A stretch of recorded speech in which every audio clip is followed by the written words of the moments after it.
PEI Point of View, the place where future teachers of English talk about those things they would have wanted but didn't have the chance to learn in the English teaching program. This is a great chance for you to have an amazing time learning new things related to stress management, mental health, language learning and teaching, among others. We hope you enjoy the experience. Let's begin! Hello everyone, welcome to the PEI POV. Today we're going to talk about a meaningful topic, particularly to those who are in the university at this moment, feeling some kind of stressful or being anxious or feeling nervous about some academic issues. Today we have with us our special guest, Mariana and She's a psychiatrist and she is overjoyed to be here with us today. So please give her an ovation.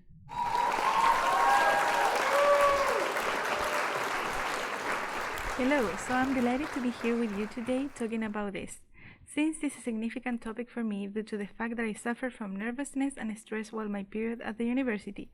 Currently, I am a psychiatrist and I help people with mental disorders, exclusively to those who feel anxious, depressed, stressed. And I think I'm doing a valuable job, and I hope this episode helps you to figure yourself better, because I think this is the first step to actually beginning to face this type of disorders like nervousness and stress. Yes, I used to feel that way in college too, full of nerves and stressed.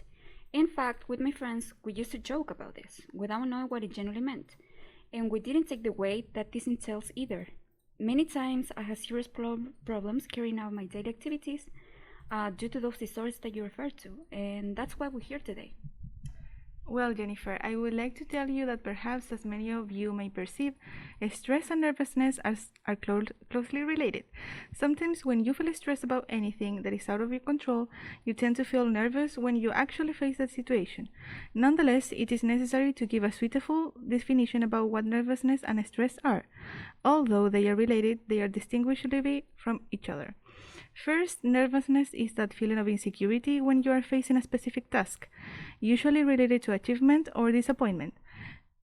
This feeling is ephemeral since it goes away once you have passed the situation. For example, maybe you, Jenny, in the course of your life, you feel overwrought before talking in public or before taking an exam, and now as an adult for applying to a job. Yes, hands shaking, sweating, that still happens to me sometimes when I feel a lot of pressure on my shoulders. I used to feel stressed, but the thing I remember the most is getting nervous about everything. But I also remember that when that circumstance went away, I feel some kind of alleviated, and I forgot it in seconds. I remember that too. When you feel nervous about something, you feel it physically and mentally. Same as stress, which is concern about not having the control of the plight. When you feel that losing the domination will disturb you and lousy outcomes will arise. But is stress always a rough matter? Because I remember that my aunt used to tell me that when you feel stressed, you keep your mind working or something like that. Yes, Jennifer, that is absolutely true. Let me describe. There are two types of stress. On one hand, we have the positive stress, which poses you to take some risk, like talking to people, to make new friends, or to prepare yourself for a job interview, which will allow you to improve budgetary assets and making new friends. This is what we call useless stress or good stress. And on the other hand, we have the bad stress, or better known as distress. This is when you feel you are losing the control of the situation. So, would you say that sometimes is a kind of perspective of how you see something? Yeah, kind of. I'm going to illustrate it. Since you feel that nervousness is something ephemeral, usually the reasons are not common. They are not incapacitate you to face the issue. You just get nervous and pass it. You are tranquil again. But when you feel stressed about mismanage something, and sometimes you wouldn't know how to react, face, or even solve the problem, constantly you made unacceptable arrangements. For example, you have a lot to do, and instead of creating a list of what to do and organize your day and choosing what your list have priority, you just go and try to do everything at the same time. And how do we recognize when someone is stressed? People feel stressed when academic demands are increased, changes in family relation, financial responsibilities, and changes in your social life. They stop doing things they usually do, they feel tired, fatigued, anxious, and some kind of irritable.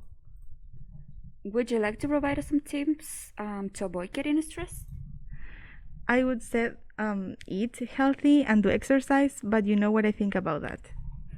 Yeah, I know. For those ones who are listening to us, we used to go to some typical seminars where we were taught how to manage stress and anxiety. And they told us things like you have to do exercise, you have to eat healthy, to go on vacations, to go out to have fun, and things like that.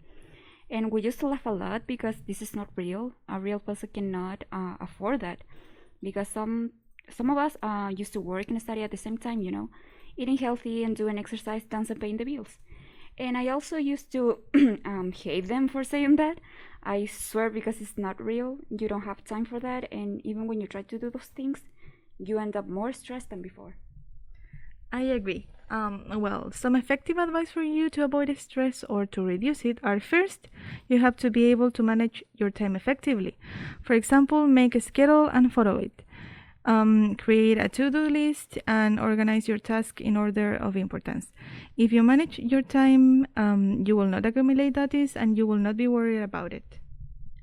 I wish I have heard that when I was at the university, you know. This always happened to me. I didn't manage my time well and I ended up like an octopus trying to do everything at the same time. I think maybe these habits should be taught not only at the university level, but also at school, so you prepare better your students and you for the university itself. Yeah, me too. Another tip is that you have to try to spend time on yourself. With this, I do not mean unrealistic plans, but for example, you could watch some TV show that you like, eating the food you like, call that a special person. It is essential here that you have a support network, people you can count on when you feel bad. Well, I used to call my mom every time I felt stressed or nervous, and she listened to me carefully, and that helped me a lot, you know. Listening to her saying that everything will be alright helped me a lot. Also, spending time with my boyfriend who used to take me to have an ice cream and going to the cinema helped me a lot. Nice. Finally, I would like you to encourage to say no. What do you mean? I mean that you have to learn how to put limits when someone is trying to take advantage of you. I think if they love you and if they are not trying to get any advantage of you, they will understand when you say no. If not, you know what it means. I would like to ask you before this ends, can you give us some tips to face evaluation when you feel nervous? For example, when I was studying at school and then at the university, I used to get nervous when taking a test. When I had to read and answer questions, I could sometimes focus and I had to read them again and again just to answer one question. And that is how I wasted my time. And finally, I had to answer randomly the question left. Oh, I got you. First, prepare your test in advance. If you do this, you will go with confidence to your exam. Do not get stuck if you think you don't know the answer. Go on the next one, and most of the time when you do this, in the process you will remember what was the answer. And finally, just focus on your test. So do not care about what others are doing or think that you have to study more. That is worthless. Thank you very much. Can you give us some tips for oral presentations? You know, when I was at school, I used to think that people would laugh at me and that made me so nervous. And then at the university, I remember that my friend says that they do not feel comfortable enough because the new professors knew more than about the topic they were talking about. And they used to get nervous too. Well, speaking in public is a very big challenge. No one has ever felt bold when speaking in public. One or two things that I have learned about this during my career is that you have to prepare yourself and practice your speech. This point is that every time I do public speaking, I do not focus directly on everyone who attended. I just focus on the general audience, giving major importance to my equipment, for example, and I care that my slide is the one that I'm talking about. Mariana, I am so thankful for your participation in this episode here with me today. I enjoyed it a lot. No, thank you. It is very important for me to be here with you because I think we're helping people and that's the most important thing. I wish someone taught us this when we were younger, so things would be so different now. Yeah, you're right. Well, Jennifer, I have to leave now. I must go to teach some classes. Thank you so much. And I hope the ones who are listening to this have enjoyed this as much as I did. Bye, Jenny. Bye. Well, that's all, dear auditors. See you once again here on the PEI POV. Goodbye.